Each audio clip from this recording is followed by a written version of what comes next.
the new M3 MacBook Air. Not as airy as that hair, but it does rhyme, and maybe that's why he wanted to do this story. I don't know. What say you, Griffin? I actually ended up writing this up because Apple dropped this without warning, just unexpectedly on Monday. Ed wasn't awake to write it up. So I was like, well, I'll give him 15 minutes while I, get dressed, let the dogs out and all that. Well, I ended up writing it up before Ed was, I think, even awake. Now we know who let the dogs out. Now we finally know. I was just thinking that. It was Griffin. The mystery's been solved. Anyways, new M3 MacBook Air gets big specs boost with same awesome battery life. The 2024 MacBook Air lineup launched Monday by Apple runs on the company's M3 chip, bringing a significant performance boost to the laptop. This comes in the same sizes, 13 inches and 15 inches, and the same 4 colors, although now if you get the Midnight one, it has the same fingerprint-proof anodization process that the Space Black MacBook Pro from last year has, so it'll be slightly less fingerprinty.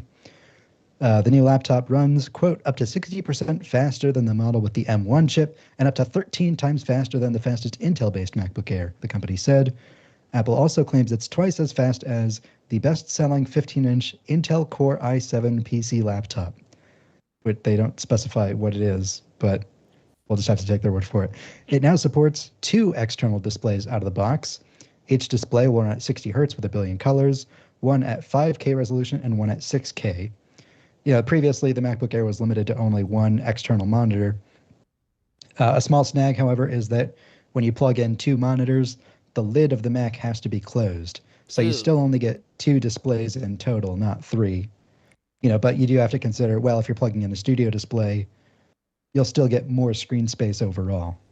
The 14-inch 2023 MacBook Pro will gain this feature as well by a software update.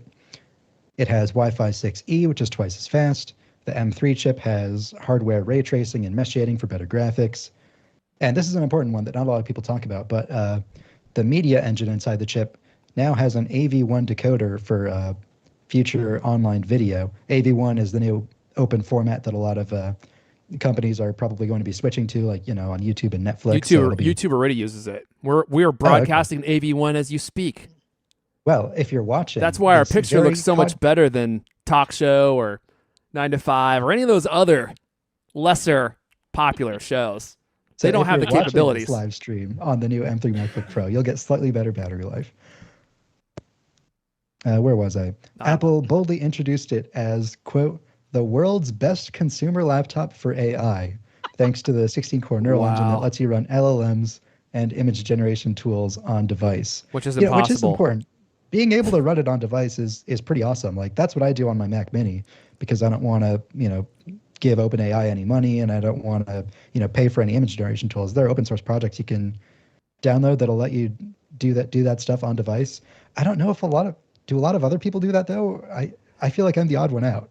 Not a lot of people just use the cloud-based stuff. I mean, for the most part, it's the cloud-based stuff that is available, and everyone wants you to use the cloud-based stuff. I mean, it's faster, and I would imagine way more powerful than running it on the neural engine on your MacBook Air. But also, although there are open source projects, I don't think they're easy to install or configure. Maybe you could speak to that, because I didn't actually know that was even something that you could do, because the only ones that I've seen are running on cloud, huge NVIDIA, software farms or GPU farms, which, by the way, holy moly, dude. NVIDIA might become the most valuable company in the world in the next 6 months. I think they're in 3rd place currently. Every day that I look at NVIDIA, their stock goes up like 3%. It's up 4% today. It was up 3% yesterday. In the last month, it's up 31%. In the last 3 months, it's up 100%. Like, everyone is buying NVIDIA stuff to power the future of AI, and their stock is going bonkers. That's just an aside for those of you who are interested. But I've even considered liquidating all my Apple stock and buying NVIDIA, because Apple stock has kind of been flat for a while now. Maybe they'll be able to have some big new product like Vision Pro that will eventually boost revenues enough for them to start going up again. But NVIDIA is going absolutely bonkers. Yeah. Apple could just put AI in all of their press releases now. Maybe that would help. Yeah, just do that. Yeah. Or they I can mean, start a, sounds like Mac. they're already starting. Yeah, Oh, well, yeah. Saying that a MacBook Air is the best consumer laptop for AI for That running was the so cloud-based stuff that goofy. you can do from any laptop. which is hilarious because I mean, before you said that was possible, I was like, that's not even possible. I don't think you can do that, at least with nothing that I've seen. Like, nobody is running it locally on their laptop. Are they? Am I wrong about that? I don't think so. Everyone is using OpenAI or one of the other Midjourney, like one of the other platforms, and they're all cloud based. Like the fact that you would run this on your laptop instead of having 10,000 NVIDIA 4090s doing it for you. I don't know how well that works. I think the future is running it maybe locally. That would be cool because I don't want to pay for credits either or have a subscription to OpenAI or Midjourney or something. But I imagine it's going to be wildly less powerful if you run it on the neural engine. I forget the name of what the app is called because it okay, GPT for all, GPT number 4 all, ALL is the app that I use to run like a text generation on my Mac, and I mostly just use it for this is incredibly nerdy, so I apologize to all the ordinary people listening. I just use it to like figure out FFmpeg commands. Like if I need to convert a whole folder full of video files from like MKV to MOV, I just like tell that, hey, write a script that'll use FFmpeg to convert all these, and then I just paste it in terminal. But You're right. That is incredibly nerdy, and your apologies accepted.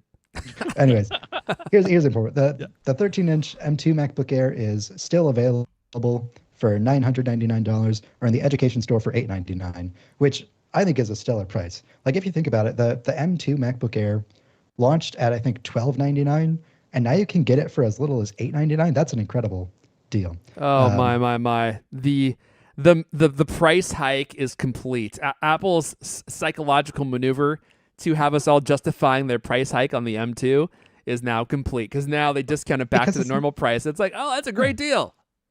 Yeah, it's a great computer. It's if you don't need a computer that's like 30% as fast as the M3, then it's a great deal at a much better price. The 15-inch M2 model is gone. You can only buy the M2 MacBook Air in the 13-inch size, and the M1 MacBook Air, with its wedge-shaped design and rectangular screen, has been discontinued. Yeah, So pouring out for that great computer. they've been discounting the M1 MacBook Air for months and months and months now, and they've been selling it for $750. My guess is you'll see it for even lower now. Like Apple will discontinue it on their website, but it's not going to go anywhere. It's still going to be available, would be my guess from third-party resellers, because they're still selling the M1 MacBook Pro. I mean, there's that computer is so hugely discounted now on sites like B&H. I saw like the maxed out version with 4 terabytes of SSD, and I think it had like 64 or 128 gigabytes of RAM. I forget what the max was on that computer, and they were selling it for like $3,100, but they're still selling it. So you'll see the M1 MacBook Air discounted heavily, available, especially during the holidays. And that computer is an absolute beast. I mean, that really is still all you would need for just a general computing machine. The M3 is significantly faster than the M2 and the M1. And I would love to see some benchmarks of the M3 MacBook Air over the M1 MacBook Pro, to be honest with you. I bet you there are some tests where the MacBook Air now wins. And, of course, you get all that great portability.